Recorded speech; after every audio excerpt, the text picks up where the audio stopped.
Hey, Dave Brusca here. In this video, I wanted to talk about a split diopter or a two-field lens. I touched briefly on this in Daniel Norton's video, the live stream that I was in a while back. The links to that stuff will be down below.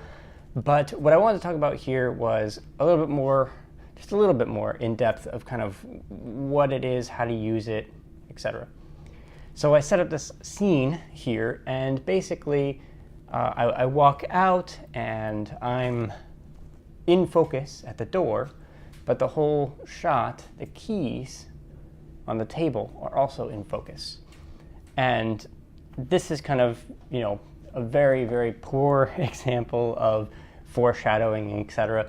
But the point kind of stands that there's a lot of creative visual things that you can do with one of these lenses.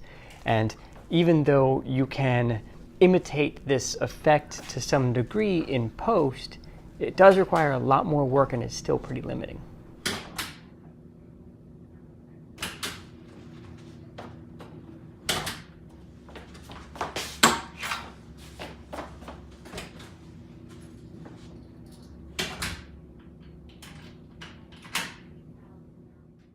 So here's basically how these things work.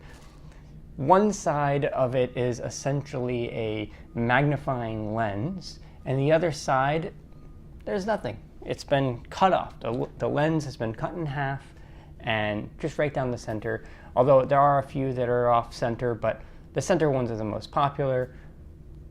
That's basically it. You can spin it, kind of like you can spin a circular polarizing lens, or a variable ND lens, but it's very simple in that regard and like how you're using it.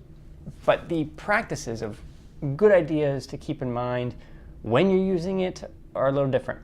There is actually, where the glass is split down the line, you actually do get to see a little bit of a buffer kind of line down the middle of the shot. If you get that line to run down the line of a wall corner or on a door jamb or any other vertical or straight line that goes across the scene, you'll be able to hide this line pretty easily.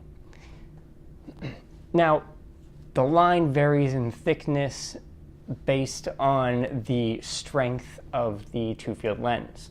So if you have a higher magnification lens, then you're going to have a thicker line.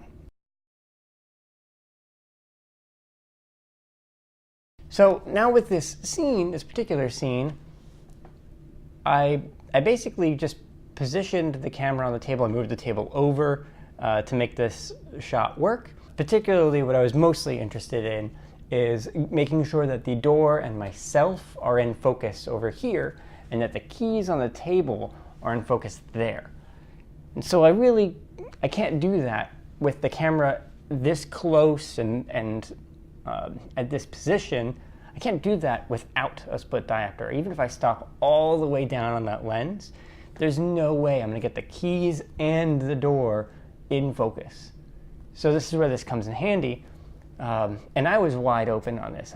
On this particular lens, it maxes out at f4, and that's where I was. I was at f4, 32 millimeters on the zoom lens. It's the 18-105 power zoom lens. And I positioned the split diopter at a bit of an angle to kind of make sure that the keys, if they did infiltrate the lower, or infiltrate past halfway through the frame, that they would still be in focus. That line that I'm talking about wouldn't cross the keys.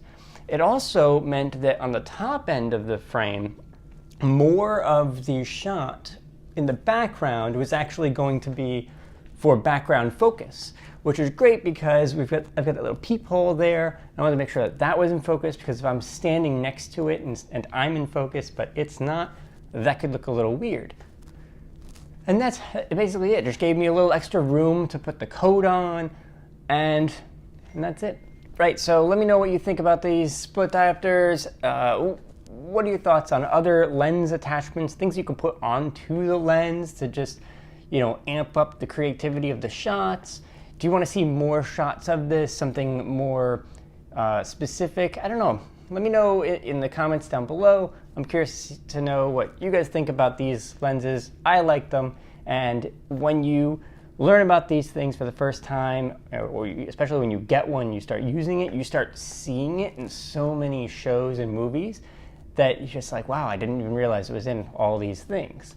So yeah, keep a lookout for those when you're watching shows. You'll know it when you see it. All right, so I'll see you guys next week.